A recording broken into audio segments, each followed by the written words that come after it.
digin ee u guuri mar haddii cid kufgeeda ay haysato adiguna aad weligeedii tahay iyadana u guuri baa nabigu sallallahu alayhi wasallam yiri marka ay caynka tahay waxaanu dhima haboona qof iimanaya in la sugaa waxa ka sii foolxun oo aynu imika caadaysanay oo ah waxaan dhaqankeena diineed ku wanaagsanayn isla markaa xadgudubna ku noqonayo qofkan meydka qof baa la dilayaa waa la ogyahay cidii oo waa la garanayaa dishay waxa la odhanayaa yaana laga aasin hal la daayay baa la odhanaya inta kii kale lagu soo duxay nin fakadoo laga yaabo inuu duburha ka xulay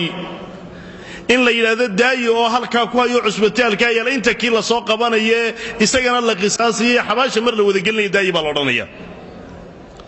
waa mitaasi ka hor imanaysa xadiiska nabiga sallallahu alayhi wasallam aynu tilmaanay ee uu faray in la dejiyo qabrigiisa la gaarsiiyo oo inaga nahiyay in baqti qof muslim ee baqti baa nabigu ku tilmaamay qofkan uu baqtiyay in ehelkiisa lagu sii dhaxayo oo waliba haddana fidna kale iyo mashaakil kale iyo qaylo iyo baroor dumar iyo wax kale ka sii ratibmayaan taasi waa mid aan walaalayaal haboonayn waana xadgudub qofka lagu xadgudbayo waayo kan qisaastiisa dadka jooga ayaa la isaga waxba kama gelin hadduu camdi u dilay qisaastiisa iyo go'aanka gaarkeed iyo haday cafniyeen haday qisaasanayaan dadka nool baa leh kan isaga waxba kama gelin kan isaga waa in si degdeg loola gaara hoygiisa iyo qabrigiisa siyaasa diintu ina faraysa ogeysiin walaalayaal la ogeysiyo qofkii inuu geeriyooday oo ehelkiisa iyo asxaabtiisa loogeysiyaa si ay uga soo qayb galaan aaskiisa iyo ku tukashaysa waa mid bannaan laakiin nacyi arinu nabigu diiday baa jira in manaabirta iyo meelaha inta lala ordo la ilaahay hebel baadhintee ka soo kacay tan nabigu sallallahu alayhi wasallam waa diiday tan idaacada imika laga sii daynayaana waxay u dhowdahay tan nabigu sallallahu alayhi wasallam hayay u diiday waayo inta badan ee idaacada laga ogeysiinaya cid ka soo qayb galaysa maaha waxa roon in telefoon iyo sidii loola xidhiidhi karo cidii ehelkiisa ah wax ka taraysa ee aaskiisa wax ka qaadanaysa ku tukashadiisa sidii loo gaarsiin karo in loo gaarsiyo ayaa wanaagsan laakiin taa idaacadaha laga sii daynaya waxay u dhowday nacyigii sallallahu alayhi wasallam nabigu diiday waxa kale walaalayaal laga maarmaana qofka in lagu aaso halka uu ku geeriyooday maadaama ay tahay dhul islaama in laga kaxeeyo meydka halkii uu ku dhintay oo meel kale la geeyo maxay diintu ka qabtaa bal waxaynu isweydiinaynaa amaba aynu tilmaami culimada muslimiinta qaar kamid ah ama madaahibta islaamiga qaar kamid waxay ka yiraahdeen qofka in laga kaxeeyo mesela isagoo Hargeysa ku geeriyooday dabeedna la yiraahdo Burca hal la geeyo ama isagoo Muqdisho ku geeriyooday la yiraahdo halkan hal la keeno maxay diintu ka qabtaa madhabka Shaafiiciyada ee dalkeena u badan ee macruufka ka ah waxay leeyihiin naqlu al-mayyit min baladin ila baladin yahrum maydka oo laga rara meel kale loo rara waa xaraam inay tahay meesha loo raraya Maka oo u dhow ama Madiina al-Munawwara oo u dhow ama Baytul Maqdis masjidka saddexaad oo isaguna u dhow in loo geeyaa way banaantay waayo waa amaakin muqaddasa oo sharaf iyo fadli iyo qiimo leh haday u dhowdahay in halkii laga soo kaxiyo la gaarsiiya ma xuma ay yiraahdeen haduu dardaarmo bay yiraahdeen walaw awsa haduu dardaarmo binaqlihi ila ghayri hadhihi al-amaakin meelaan meelahan ahayn buu u dardaarmay saddexda meelood aynu tira meelaan ahayn soo Hargeysa ku dhintay buu yiri Burcay geeya ama wuxuu Berberay geeya ama meel heblaayay geeya buu yiri وعلى لا تنفذ وصيته دردارنكيسا سمid la fulinaya maaha waayo maxaan loo fulinaynin de waxa ku jira aasidiisi oo dib dhacaysa waxa ku jirta isagii oo loo bandhigayo inuu isbedelo waxyar ay ku timaado inay dadkii dhibi ka soo gaadhay iyo qarash iyo hawli ayadoon halkan laga raya halka loo rayaan waxay isdheer yihiin aan jirin eeg markay Madiina iyo Maka ay ahayd dee fadli iyo qiimo gaar ay dheeraayeen laakiin labada magaalo waxay isdheer yihiin ma jirto marka kaliya waa tacab iyo dhib iyo hawl waxa ka imanaya iyo isagoo aaskiisi dib u dhaco iyo isagoo laga yaabo inuu dilaacu isbedelo iyo iyadoo dadkii dhib iyo qarash fara badan oo aan loo baahnayn inay ku keento Imam an-Nawawi baa kitaabkiisa adkaar wuxuu ku yiri hadduu dardaarmo بأن ينقل إلى بلد آخر لا تنفذ وصيته فإن النقل حرام وحور الدردار كيسا لما فلينيو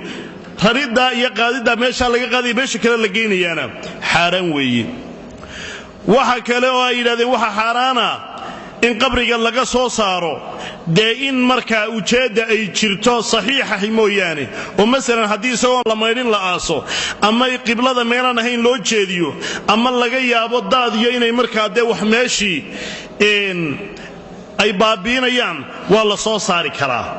لكن هدان وحيالها سيجرين قبرك سلام لغا سو ساري مايو منهاجك wuxuu ku yiri in la qodo intii la aasay kadib si marka loo raro iyo ka horba waa shay xaraan daruura inay timaado mooyaane oo daruurada iyo dhibta maxaa kamida waa in la aasa maydid la'aan waa in dhul ama maro la dhacay dhul u dhacay oo kale lagu aaso ama xoolo badan baa ku dhacay ama meelan qiblada ahayn baa loo aasay waxyaalahaasi haday jiraan waa la soo qodayay isbedelna aan ku imanin maalikiyada waxay leeyihiin ayagu waa iska banaantay meel iyo meel kale in loo kala rado intii la aasay ka hor iyo dabadeedba laakiin waa in maslaxa iyo dari ay jirtaa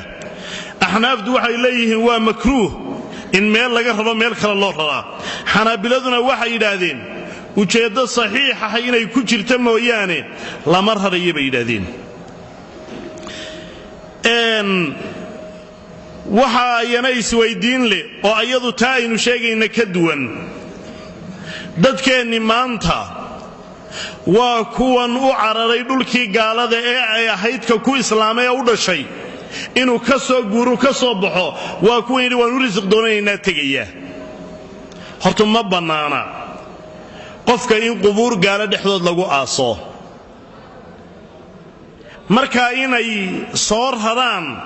dadkooda dhulka kaga dhintay oo ay soo kaxeeyaan oo ay qubuuro bilaada muslimiinta ku yaala ay keenaani waa mid furan oo bannaan haddii ay helayaan maqaabir iyo qubuur ayaga u gaara oo ay dadkooda dhintay ku aastaanna taasay ku aasanayaan waa u bannaan tahay laakiin in qubuurta tii saliibku ka taagnaa iyo qofkii musliga la isbarbar geliyo ma banaana waxay yiraahdeen bannaan in la geeyo ayaa karoon marka haddaad qubuur kala weydo meel bannaana la doono halkaa bannaanka dabeedna ku soo aas waxaana yiraahdeen allajna daa'ima liliftaa hay'adda sacuudiga ee fatwada oo su'aashan la weydiiyey waxay yiraahdeen waxaana saaran dadka muslimiinta inay ka wareegaan bilaad al-kufr oo ay u wareegaan bilaad muslimiinta intay awood u leeyihiin kaliya waxa uu furantay qofka shariicada ilaahay yaqaana nafdiisa iyo diintiisa oo aaminka mujtahidka ah ee ilaahay diintiisa ka sheegaya ayuun bay u banaantahay halka inuu joogaa ama يعني ده waxbarasho aanu bilaad muslimiin ka helaynin u tagay ama yani dawladda islaamku arimo ay ka leedahay halka darteed u tagayn bay u furantay laakiin la yiraahdo waan u risq doonayna ma furna ama la yiraahdo wax kale aan ka doonayna taasina walaalayaal waa taas oo waxa haboon qofka in halka uu ku dhintay mar haday dhulka muslimiinta tahay in lagu aaso oo haduu wasiyo iyo dardaaran ku bixiyana waxba ka jiraan weey waxa kale walaalayaal waajib ku noqonaya dadkii qaraabada meydka marka warka geerido qofkoodii inuu dhintay soo gaadho dhowr arrimood arrinka ugu horeeya waa sabr wa rida bil qada wa inay sabraan kuna raali noqdaan ilaahay qadihiisa iyo xukunkiisa ilaahay baa ayad quraan wuxuu ku yiri ولنبلونكم بشيء من الخوف والجوع ونقص من الأموال والأنفس والثمرات وبشر الصابرين إلهي وحري والله يوحن إذنكم امتحامي وإذنكم جربي دونا وحل إلى عبسي يعني بشيء من الخوف عبسي أعدوك عبسة تنبان إذنكم جربي قال كانوا إذنكم جربي وإذنكم امتحامي نقصان مالكي لإذن كان نقصامي يما فيه يمريه يبيره وإذنكم جربي دونا إلهي وحده وبشر الصابرين امتحان كعدة كسو قذبتا إيرال النقشو إيا صبر كقابشة وبشارة با إلهي ولبا إلهي وصيت الموعد واكوا إذا أصابتهم مصيبة واكوا مركي مصيبة يدباتا كل عضو وراني إنا لله وإنا إليه راجعون إنا أنقول لله إلهي بانصوناني وإنا إليه راجعون إساقوا كلي حقي سانو نقنينا كوا سيدا إلى هذا إيه مصيبة كل عضي كاكو قابل يبشارة با إلهي إلهي وحده كوا sidaa yeela saa u istirjaacsada korkooda ammaan ilaahay xaqiisa ka hatay ayaa u sugnaatay naxariis ilaahay xaqiisa ka hatay helayaan ilaahay wuxuu yiri waana kuwa hanuunsan ayaa ilaahay yiri hadii saxiixa ayaa wuxuu tilmaamay nabi maxamed sallallahu alayhi wasallam wuxuu soo maray ruux dumara oo qabri ka dul ooyaysa markaas wuxuu ku yiri taqillaha wasbiri إسلام يهي إلهي كعبصو إسكنا الصبر وحيتلي إليك عني إضاف بيتني صعو فإنك لم تصب بمصيبتي وحي يقول عيكو ما يدعيني نيه هو إسكا صعو بيتني مركي نبي إسكا صعودي أيال لقو يلي نانين كان سيدا كتري مياد قرانيسي رسولك إلهي بهبا لقو أصحابته نبي محمد قدرين وين بيوهيه islaantu waanay dhimaninu naftu ma ka bixin dabeedna way carartay gurigii nabiga ayay gaadhay nabigu gaad iyo wax kala jooga iyo intaas iyo tiknika iyo duubcas iyo kan ma lahayn waxa dhigtaa yani cidii baqanaysay wix isku ogeey dulmi iyo balaayo gashay nin maxamed cidna waxba kama gelin